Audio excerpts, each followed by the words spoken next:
ఓం శ్రీ వీరబ్రహ్మేంద్ర స్వామిని నమః. భాగవత పురాణం ప్రకారం కలియుగం అంతం అవ్వడానికి ఇంకా 4,26,000 సంవత్సరాల సుదీర్ఘ సమయం మిగిలి ఉంది.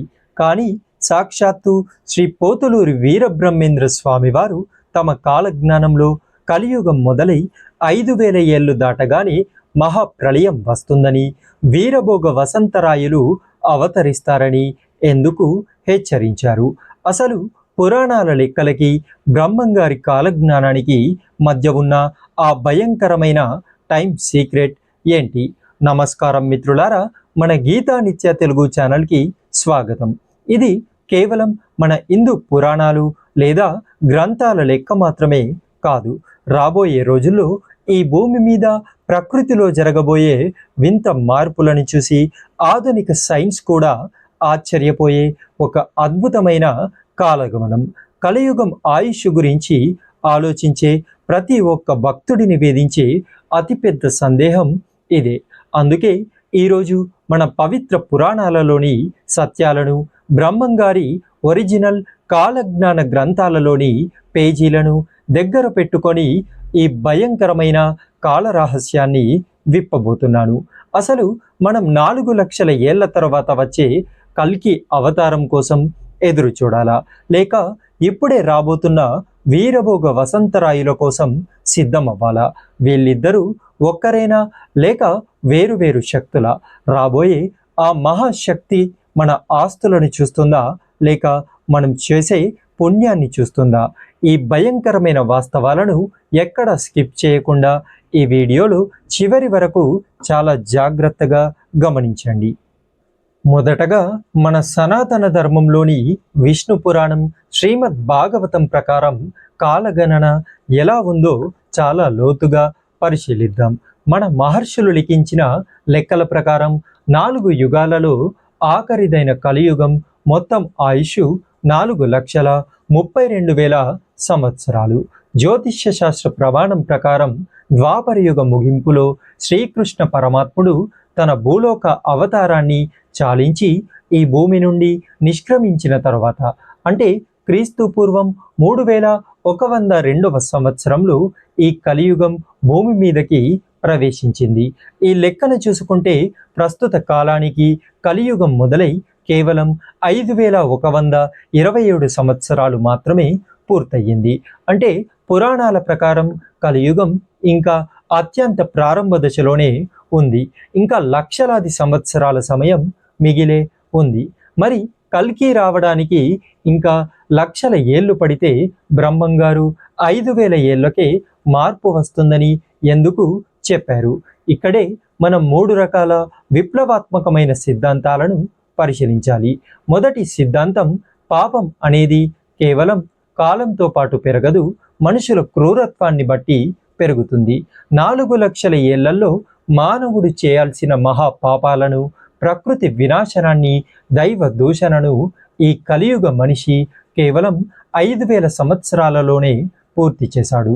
ఇక్కడే మన బ్రహ్మంగారి కాలజ్ఞానానికి ఒడిశాకు చెందిన పంచసకులలో ఒకరైన అచ్యుతానంద దాస్ గారి భవిష్యమాలిక గ్రంథానికి ఒక అద్భుతమైన పోలిక ఉంది. ఆ భవిష్యమాలిక గ్రంథంలో కూడా కలియుగంలో మనుషులు చేసే విపరీతమైన తప్పులు మరియు పాపాల కారణంగా కలియుగం యొక్క ఆయుష్ ఘోరంగా తగ్గిపోతుందని ఆనాడే స్పష్టంగా రాశారు. పాపం పండాల్సిన పరిమితి ముందే దాటిపోవడం వల్ల భగవంతుడు సమయాన్ని మార్చుకొని ముందుగానే వస్తున్నాడని ఈ 2 గ్రంథాల సాక్ష్యాలు చెబుతున్నాయి. ఇక రెండవ సిద్ధాంతం, కలియుగం చివరిలో వచ్చే కల్కి అవతారం వల్ల సృష్టి మొత్తం సర్వనాశనమై మహాప్రళయం సంభవిస్తుంది. కానీ ఇప్పుడు రాబోతున్న శ్రీ వీరభోగ వసంతరాయలు ఆ కల్కి భగవానుడి కంటే ముందే వచ్చి ఒక అద్భుతమైన రక్షక శక్తిగా శ్రీ వీరభోగ వసంతరాయలు మొదట భూమి మీదకు వచ్చి కలియుగంలోని దుర్మార్గాన్ని, చెడును పూర్తిగా అంతం చేసి రాబోయే పవిత్రమైన సత్యయుగానికి పక్కాగా పునాది వేస్తారు. ఆ ధర్మ పునాది పూర్తయిన తర్వాతే కల్కి భగవానుడు పూర్తి స్థాయిలో అవతరించి ఈ భూమిని ప్రక్షాళన చేస్తారని విశ్లేషకులు చెబుతున్నారు. ఇక మూడవ సిద్ధాంతం, భారతదేశపు ఉత్తరాది ప్రాంతంలో ఎవరినైతే కల్కి అని పిలుస్తారో మన దక్షిణాది తెలుగు నేలపై ఆయన్నే భక్తులు వీరభోగ వసంతరాయలుగా ఆరాధిస్తారు. రూపు ఏదైనా, పిలిచే పేరు ఏదైనా, వచ్చే జగద్గురువు ఒక్కరే అని భక్తుల నమ్మకం. ఈ సిద్ధాంతాలు ఎలా ఉన్నా స్వామివారి ఆగమనానికి కాలజ్ఞానంలో కొన్ని భయంకరమైన ఒళ్ళు గగురు పొడిచే సంకేతాలు ముద్రించబడి ఉన్నాయి. వసంతరాయల రాకకు ముందు ఆకాశంలో ఒక వింతైన ధూమకేతువు నక్షత్రంలా పుట్టి దాదాపు 33 రోజులు నిరంతరాయంగా కనిపిస్తుంది. అలాగే కర్నూలు జిల్లాలోని పవిత్ర యాగంటి క్షేత్రంలో వెలిసిన బసవన్న నంది విగ్రహం రోజు రోజుకు పరిమాణంలో పెరుగుతూ ఒకానొక రోజు రంకె వేస్తుందని కాలజ్ఞానం చెబుతుంది. దీనితో పాటు శ్రీశైల మల్లన్న ఆలయంలో అసాధారణంగా తేనెటీగలు గూడు కట్టడం, ప్రకృతిలో వింతగా చేప చెట్లకు పాలు కారడం మనం చూస్తూనే ఉంటాం. కానీ బ్రహ్మంగారి కాలజ్ఞానంలో విజయవాడ కనకదుర్గమ్మ క్షేత్రం గురించి రాసిన ఆ మోస్ట్ పవర్ఫుల్ అండ్ షాకింగ్ రహస్యాలు ఏంటో తెలుసా?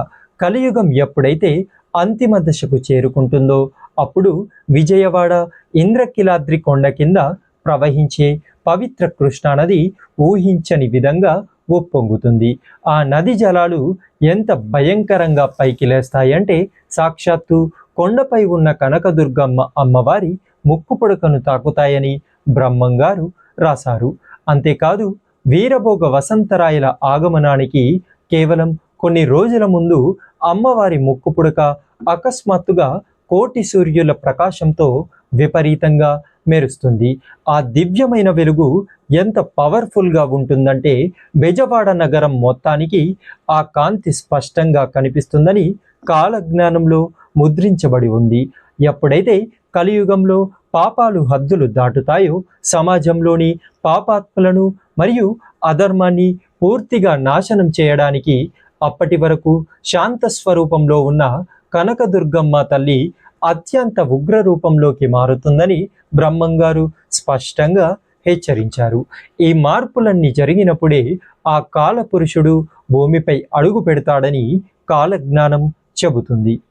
మిత్రులారా, వచ్చే శక్తి పేరు కల్కి అయినా వీరభోగ వసంతరాయులు అయినా ఆ పరమాత్ముడు వచ్చేది కేవలం దుష్ట శిక్షణ, శిష్ట రక్షణ కోసమే. ఆ లక్షల ఏళ్ల కాల గణనాల లెక్కలను పండితులకు వదిలేద్దాం. కానీ బ్రహ్మంగారు మనకు బోధించిన సత్య ధర్మ మార్గాలలో నడవడానికి ప్రయత్నిద్దాం. ఎందుకంటే ఆ సైన్స్ కూడా ఆశ్చర్యపోయే మహాశక్తి భూమి మీదకు వచ్చినప్పుడు మనకున్న కోట్లాది రూపాయల ఆస్తులను, అంతస్తులను చూడదు. మనం దాచుకున్న పుణ్యాన్ని, మనలోని ధర్మాన్ని మాత్రమే చూస్తుంది. మరి మీ అభిప్రాయం ప్రకారం రాబోయేది కల్కినా లేక వీరభోగ వసంతరాయల? అలాగే ఈ భయంకరమైన ప్రళయ సంకేతాలపై మీ అభిప్రాయాన్ని కింద తప్పకుండా కామెంట్ చేయండి. మన నెక్స్ట్ వీడియోలో బ్రహ్మంగారు చెప్పిన ఆ యాగంటి బసవన్న విగ్రహం అసలు ఎందుకు పెరుగుతోంది, సైన్స్ ఏం చెబుతుంది, గ్రంథాలలో ఏముంది అనే సంచలన రహస్యాలను చూడబోతున్నాం. ఆ వీడియోని మిస్ చేయకూడదు అనుకుంటే ఇప్పుడే మన వీడియోని లైక్ చేసి మన ఛానల్ని సబ్స్క్రైబ్ చేసుకోండి. ఓం శ్రీ వీరబ్రహ్మేంద్ర స్వామినే నమః.